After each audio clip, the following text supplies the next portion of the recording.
कर्नों से तुलू होता सूरज रोज एक नई कहानी रकम कर रहा है। हमारी आपकी जिंदगी की हकीकी कहानी। ये जिंदगी सुबह होते ही जमीन पर हरकत की सूरत नमूदार होती है, जहां हर शख्स अपनी अपनी धुन में मगन नसीबों में लिखी निगारशात को पूरी करने में लगा हुआ है। कुछ उमंगों भरी आंखें हैं जो नए ख्वाब बुन रही हैं, तो कुछ जमाने की सताई हुई बेख्वाब आंखें पथराई हुई सी आसमान की जानिब देख रही हैं। कोई है कि जो बोझ उठाते थकता नहीं, और कहीं इतना धन है कि संभाले नहीं संभलता। गर्जिए के हर चेहरे के पीछे एक कहानी है जो कहीं जाने को बेताब है।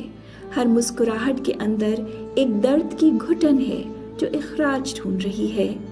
बदसूरती में मलफूफ सुंदर कथाएं जब किताब की शक्ल पाएं तो क्लीशे रूनुमा होती है।